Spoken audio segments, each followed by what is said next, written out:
What's up, my people, and welcome to the channel. My name is Diamond, and I cover a lot of topics here on this channel. But today, let's talk about credit scores. More specifically, I want to cover 5 things that I wish I knew about credit scores that would have saved me time, a whole lot of money, and frustration. But before we can jump into it, real quick, let's recap what a credit score is. A credit score is a numerical number that's assigned to you based on how you interact with lenders and debt. It's what lenders use to determine whether or not they're going to loan you money.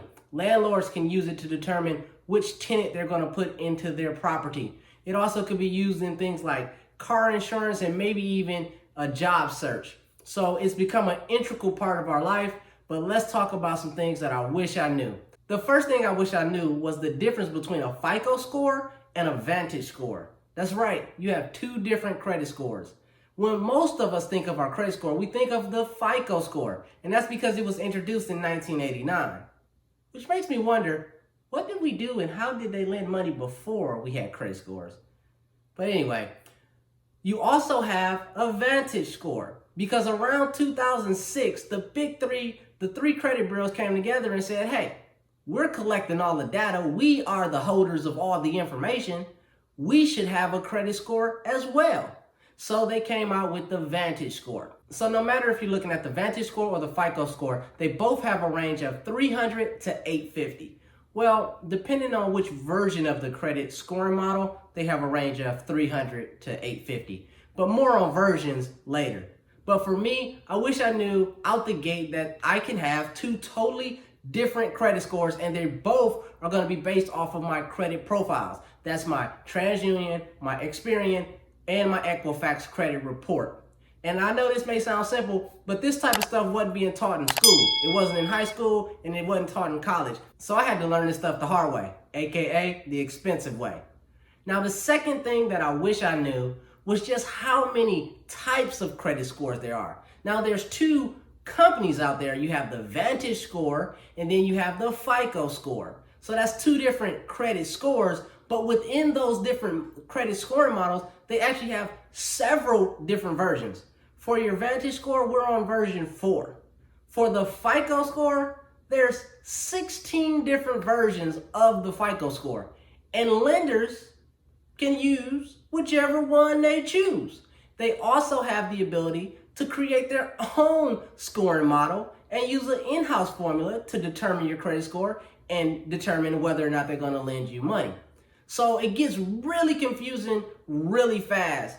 And this is important because if you're trying to, let's say you're trying to buy a house. You're trying to buy a house and you feel that your credit score is 800 because that's what you've been tracking. You've been tracking it over here with your free app and you got an 800 credit score. But then when you go to the bank to get a loan, they say it's a 680. And you're like, holy crap, what's the difference? Well, when I say it's 16 different versions of the FICO score, every time they come out with a new version, they're tweaking the algorithm. So things are going to be counted in different ways, and certain things are going to hurt you more or less depending on which version of the score that they're using. And you truly have to understand that the lenders can pick and choose what they want. So for example, when I bought my house, my bank, they didn't use one specific scoring model. What they did is they used something called a tri-merge, where they took all 3 of my credit scores and then they merged them together, did their own little formula, and came up with an internal credit score based off of all 3 of my credit reports. So you can see why tracking your credit score, while it may be fun and entertaining and you may get some joy out of tracking it, it might be a fool's errand because you don't necessarily know which one they're going to use when they go to approve you for that next house or car or whatever else you're deciding to buy on credit. So you don't have to become an expert on all the different versions and exactly what's different between each one. But for me, I wish I knew out the gate that it was so many different versions, because just understanding this and having a better understanding of how a credit score works would have set me up to not fall in the pitfalls that so many people find themselves in. The third thing that I wish I knew about credit scores was that it's a fluid number. It's going to change. It goes up, it goes down, and it don't really need any input from you. So if I can go back 10 years and tell myself something about these credit scores, it would be just relax and chill. It's not a measure of financial success. It's not going to define your life. A lot of people live a perfectly healthy life without having any credit score. So I would just say, relax. There's no need to track it like a hawk. I mean, we all know somebody that tracks their credit score. They have the app on their phone. I used to be that guy. I used to track my credit score, and I successfully improved my credit score over 100 points in a year just so I could buy a house. And I didn't have to pay anybody anything, and I didn't have to do any weird tricks to make this work. You don't want to be the guy who tracks their credit score so intently that you're like, I have 3 credit cards, 1 Visa, 1 MasterCard, a store credit card, a line of credit, an auto loan, a mortgage, because you got to have all types of credit if you want the best possible score. I pay all my bills 2 days early, and I make sure that I charge up my cards each month, but I never charge more than 30% of my overall utilization, and I always be sure to pay them down to less than 9% each and every month, because that is going to give me the best possible score ever, because 0% utilization is too low and 10% utilization is too high. I would refinance my car loan because I know I can save maybe 4%, cut it in half from 8 to 4, but I don't want to do that because that new inquiry is going to drop my credit score 2 points. So no, I'm not going to do that. Like, breathe, relax. You don't want to be that guy. And the reason is simple. Let's take a look at how the credit score is calculated. Let's use FICO, for example. When you pull up the FICO score model, you'll see that 35% of your score is based off of your payment history. 30% is based off your amount of debt. And 15% is based off of your credit length. That's 80% of your score is based off of how well you pay your bills, how long you've been paying them, and how much do you owe. Only 10% of your credit score is based off of the type of credit you have. And then the final 10% is new credit. So don't be like me when I was 18 and I was trying to build a credit score before I even understood what a credit score was.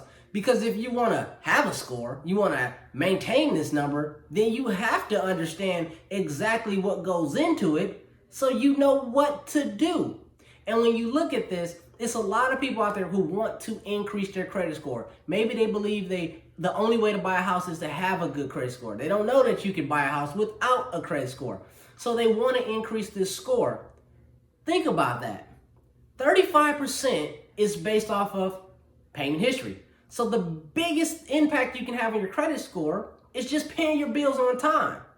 And if you've been doing that and your credit score is still down, what can you do next? Well, the second biggest category is your amount of debt. So just by paying off your debt, you can increase your credit score. So the point is, don't spend 80% of your effort on things that's going to yield you 20% of your result. Flip that around. And if you're trying to maneuver around credit cards and credit card debt, then I want you to check out my video on the 8 uh-ohs that I made when it comes to credit cards. Because credit cards is easy to get, but credit card debt is hard to get out of. Which takes me to the fourth thing that I wish I knew about credit scores. And that is, it's a trap. It's a game that you can't win. And I know this because I played the game for a long time. And I successfully took my credit score from a poor rating to an excellent rating. But here's what I learned.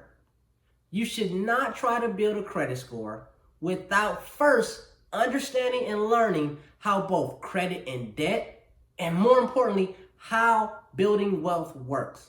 And this goes double for my broke people out there. Because see, I started from broke. So why do I say you shouldn't try to build your credit score without first learning how credit, debt, and building wealth work? And why is it that this goes double for broke people? It's simple. Because in our pursuit to build a credit score without first having the building blocks, we set ourselves up for failures. And what happens is, in order to get your credit score, you have to be extended credit. And when you have credit, but you don't understand it, and you're broke, that credit turns into debt. And debt is the evil twin of credit. So we have to be educated. We have to truly understand what we're getting ourselves into so that we can make sure we put ourselves in the best position possible. Now, the single most important thing that has had the biggest impact on my financial position, it's the fifth thing that I wish I knew about credit scores, and that is net worth over credit scores. Track your net worth. For me, this has been crucial Because when you're tracking your credit score, what you don't realize is that that is, or it should be, a very small piece of the puzzle, if it's even a puzzle piece at all. But your net worth, that's your big picture. Your net worth is what you own minus what you owe. It's assets minus liabilities. It's your own personal balance sheet. So when I was tracking my credit score, I was doing things like applying for this particular credit card and then paying the bill for 3 months, calling and getting my limit increased so they can increase my overall credit limit and my available credit, which would lower my utilization. I was doing all these type of things, which is great, and it actually did work because I was able to improve my credit score. But when I started tracking my net worth, I started doing things that was going to have a much greater impact on my life. And I actually did a poll on my channel where I asked folks, which do you track? Credit score, net worth, both, or neither? And I was really shocked to see that only 26% of the folks responded tracked both their credit score and their net worth. I know for me, I traded in the app that went ding every time my credit score went up or down a point. I traded that in for an app that now lets me know how my net worth is doing each and every month. And I'm interested to hear your perspective on this. Which one do you track? Your credit score, your net worth, both, or neither? Comment down below and let me know which one do you track and what's your reasoning. Let's recap. The 5 things that I wish I knew about credit scores. This all would have saved me a bunch of time, money, and heartache. The 5 things is the difference between a FICO score and a Vantage score, and understanding the fact that you do have 2 totally different credit scores. Number 2 was the sheer number of versions that's out there. So yeah, it's 2 companies with 2 different scoring models, but then within those, you have 16 FICO versions, you have 4 different Vantage versions, and then lenders get to mix them up and pick and choose, even create their own. The third thing I wish I knew was that it's a fluid number and it's forever changing. So that's a good reason to just relax and chill out. The fourth thing is that without understanding, without having the knowledge around exactly what a credit score is, how it's calculated, how does it interact with credit and debt, and more importantly, how to build wealth. Without understanding all of this, a credit score is a trap, and it's a trap that millions of people are fighting their way out of right now as we speak. And number 5 was track your net worth. Those were the 5 things that I wish I knew about credit scores when I was getting started. And if this information helps you in even the least bit, let me know by giving it a thumbs up. And be sure to subscribe to the channel for more down-to-earth, real-world financial information just like this. Until next time, I'm Diamond. Peace.